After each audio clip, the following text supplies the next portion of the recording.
All right, hey everybody. Today I am gonna do this copy, or sketch I should say, of this Mead Schaeffer painting that I actually own. And I look at this thing every day. So I'm gonna just put out Payne's Gray, that's what I believe it is. I've been looking at this thing for years because I own it, and I've been dying to do a copy of it. So I'm going to take the liberty today to do it. And I'm going to start with just titanium white and some Payne's Gray.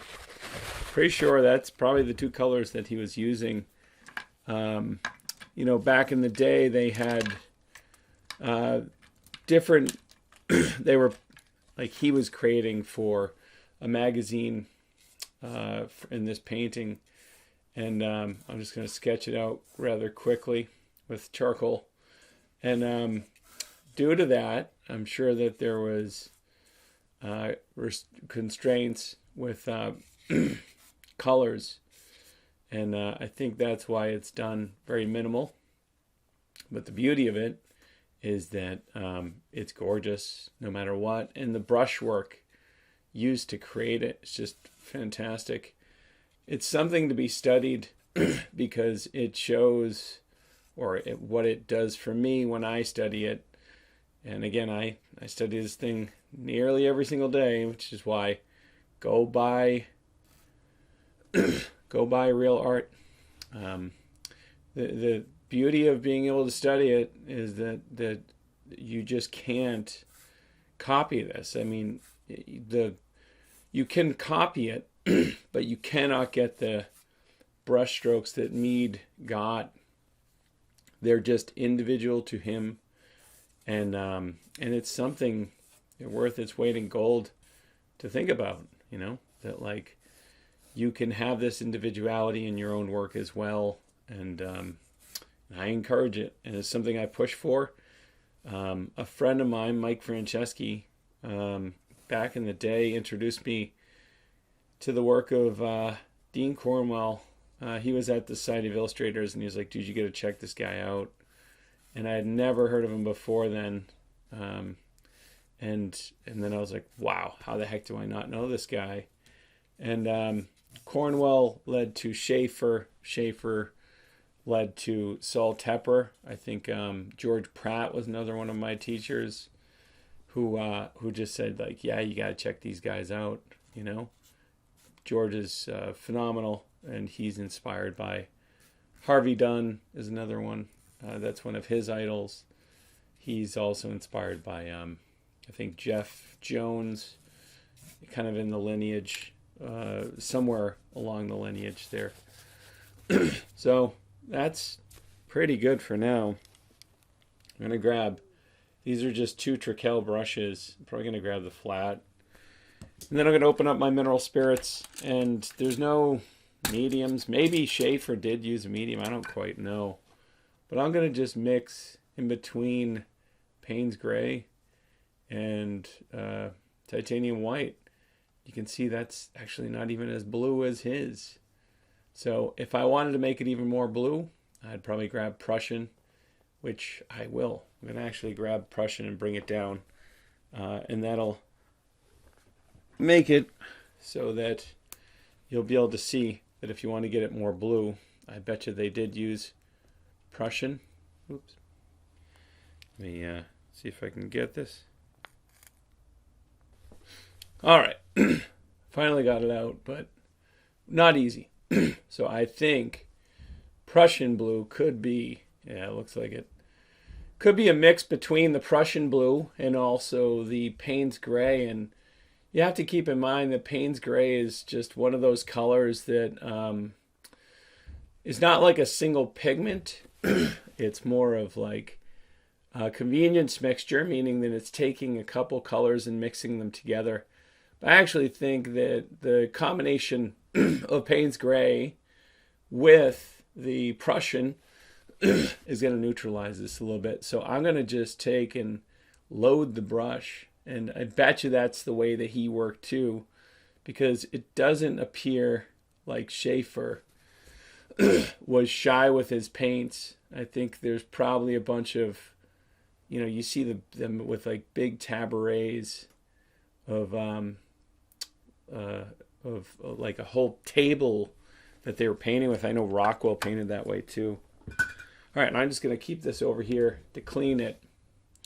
And now I'm going to go, if I want to get it a bit more neutral, I'm going to go towards the panes. And this is just taking and making sure that, maybe the uniform is a little bit more blue. So you have a little bit more of a variable. And this is not even planned. You're just kind of seeing me as I try to maneuver in here. And, now that I have the two of them out. So I'm just going to move in through here and use the one brush. But keep in mind, there's a lot of paint. At least it appears. There we go.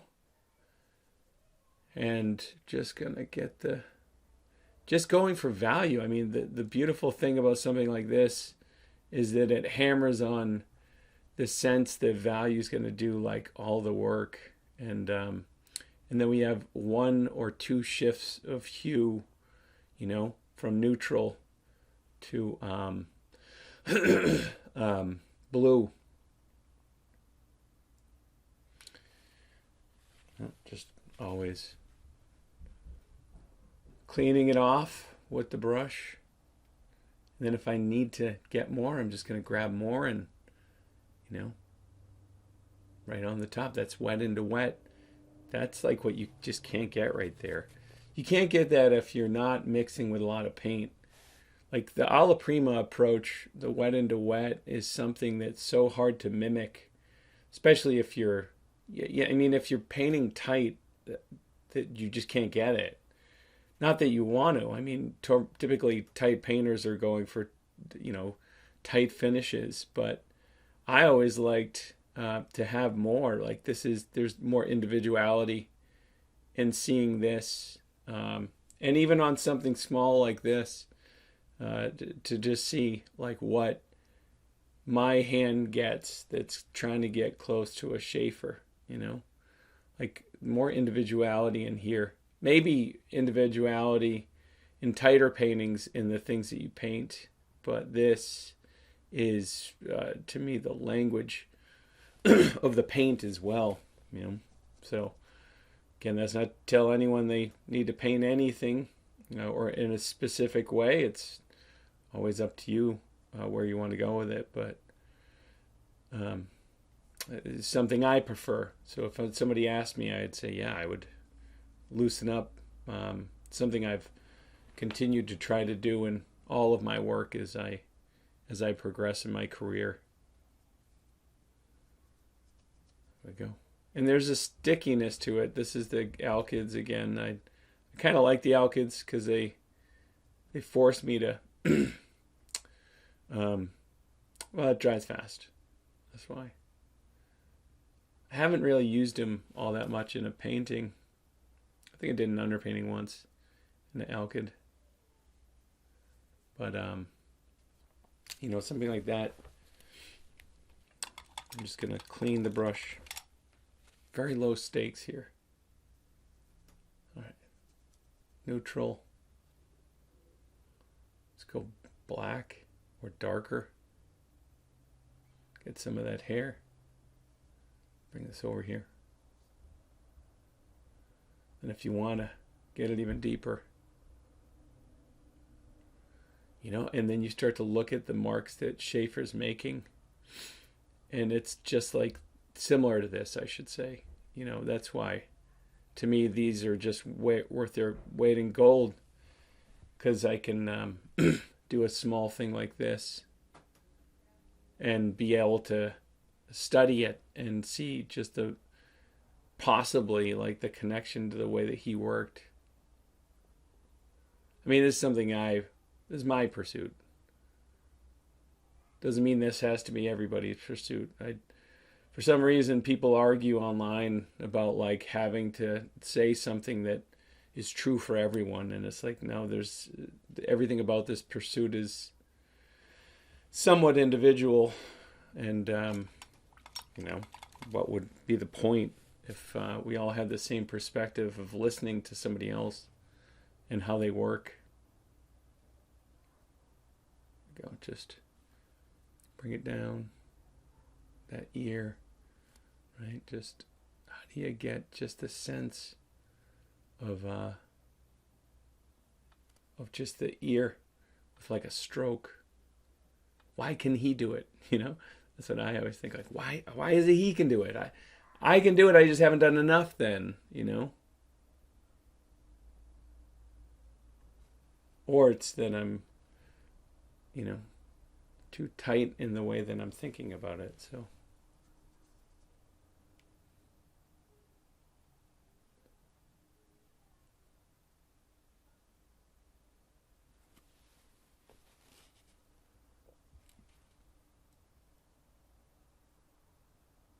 These illustrators back in the day, Schaeffer was friends with Rockwell.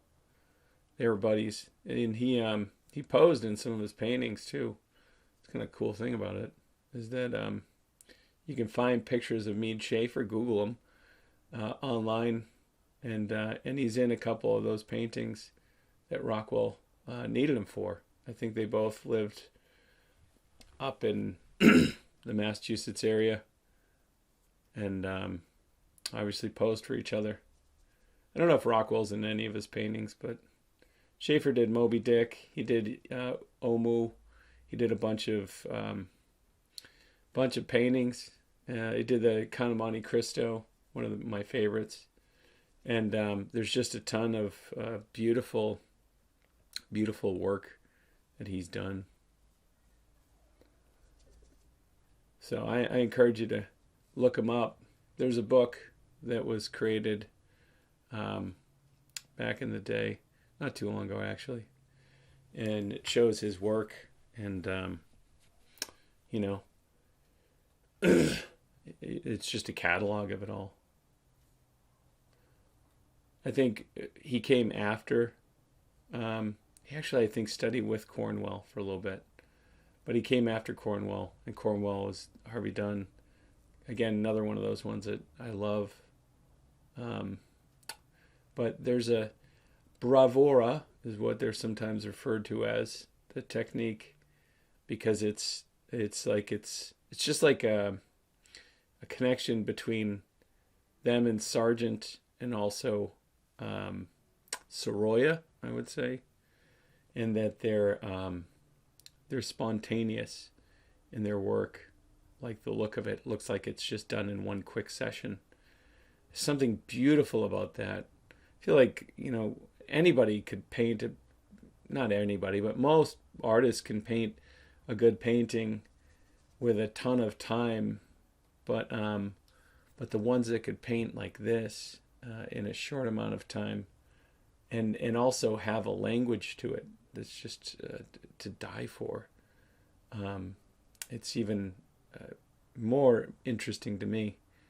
Again, that doesn't mean it has to be interesting to you, but that's something I've really just grown to want to do in my career. My perspective, I should say, my 2 cents on it. You can paint whatever it is you love, and for whatever reason, but there's no reason why my thoughts have to make everybody happy. All right, so let's take this and get a little bit of white and get this a little bit more.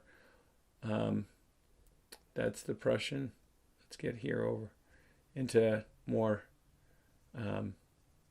gray.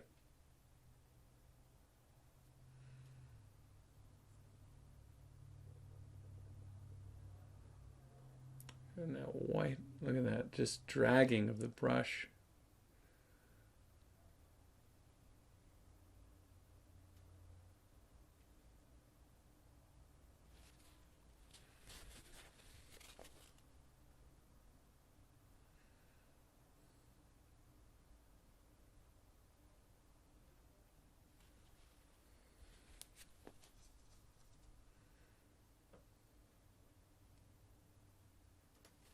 Push it up.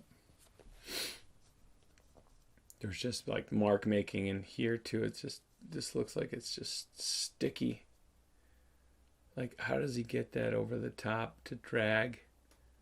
Either there's a second session or he's got probably a medium. I doubt there's medium in it, but if anyone knows about Mead Schaeffer, maybe you know more than I do. It doesn't particularly matter. Many ways to interpret it. That's the thing about all this too. Interpretation. Sometimes that manifests new ways of figuring stuff out. Now this painting was cleaned because when I bought it, it was so jacked up. Somebody had painted over it, and it was so weird. It looked like a little kid had painted over it because there was a woman's face in it, and her face just looked like a child did it. But yeah, I mean, there's some pieces in here, even in the reference, that you'll see, in which it looks like there's still some kind of paint, like a chromatic paint, because they didn't know what the color is, I bet. Stuck in it, stuck in the conservator couldn't get it out, I think. I mean, they don't have to, but they will sometimes make the decision, I think, to not harm the painting, and I think he had just left it. Right, so I mean, that's the essence of it. I'm going to add a couple more marks, probably then add a little bit of like a silhouette to it.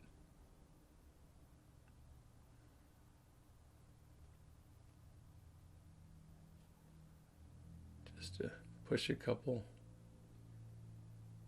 things darker, and then maybe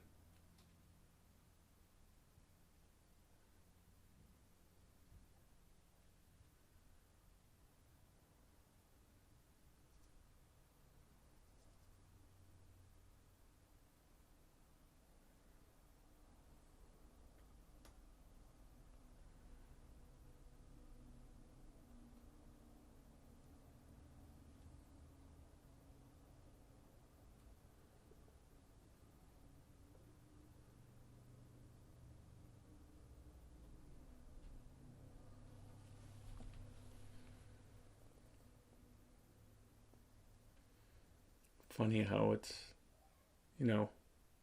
very kind of simple, yet so effective.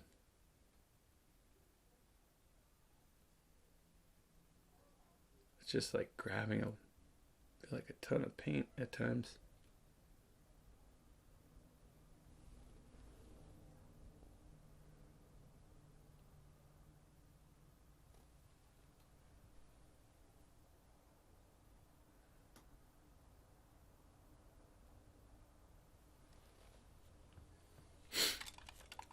All right. So one of the interesting things is that the painting has been, let me just take this, add a lot of paint around it, but it's kind of clean the edge. Like that. Just clean this.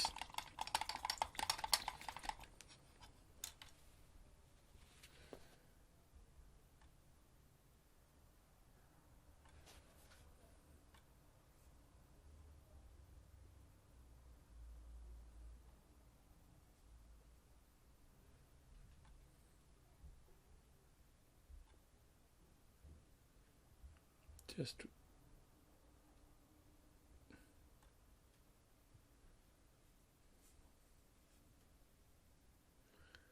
now, is this an exact copy? No. I'm very tired of this idea that things have to be exact. I'm always open to interpretation. Got so tired of copying stuff even in college. I mean, I stopped doing it then. But I don't know. That's where a lot of students go. They think that that's just what this is about. It's not for me. Again, I can only offer my 2 cents. It could be for other people and the way that they teach, not the way that I teach. That's so wet into wet, so wet into wet there. Then up, bring it in, twist it, a different mark.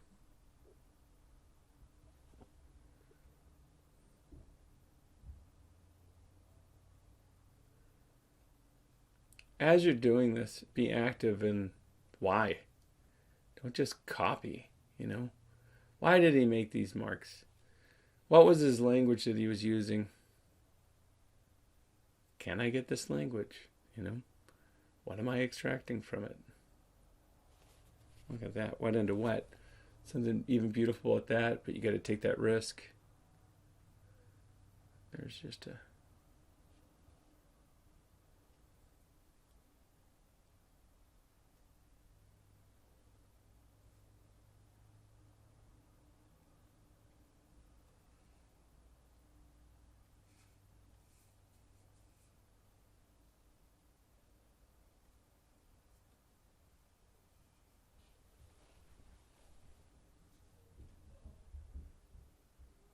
Maybe up here, just get a little of the gray. You could obviously like follow it if you want.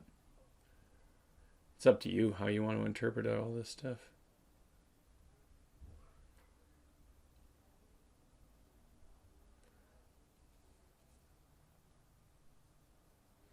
That's why even up here when you study the marks, you know, this right there, like that to me is what a lot of this is right there. That's why you have to be aware that sometimes your focus is in the wrong place for what you're looking for, you know. Sometimes it's down here, like over here. And I think to be aware of that, you know, a very, very important thing, in my opinion.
There's some paint loss you got to be aware of.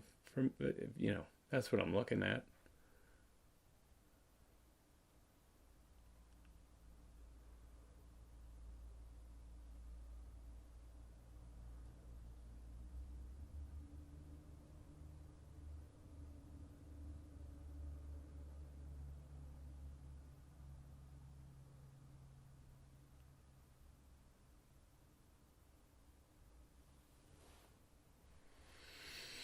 All right, try to finish this up.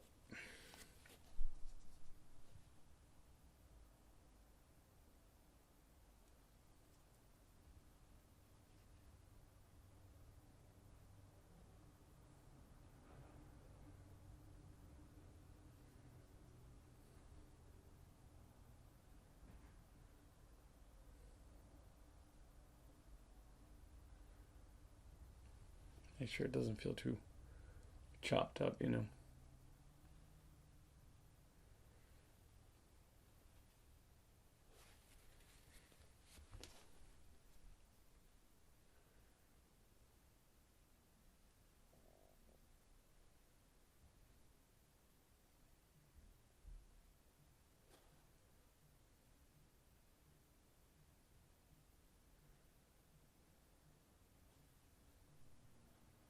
All right, let's get the band on the up here.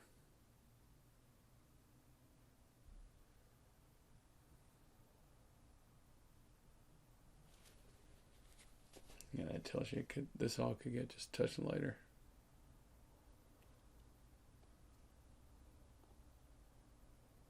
So for me, once I'm done with this, why did you do it? Like, why did you do the painting is the question. And now keep it around for the next one. These are notes, for yourself. Um, Maybe it'll help influence if you keep it around of like when to stop. That's how I always looked at them. So, all right, let me just get a couple more in here. And then I'll just call it a day.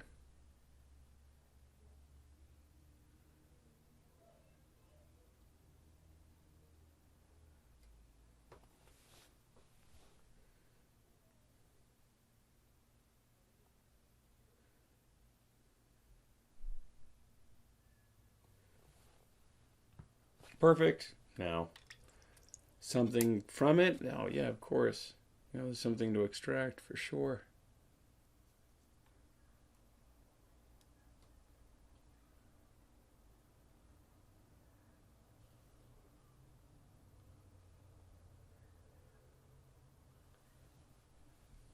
But fun? Absolutely.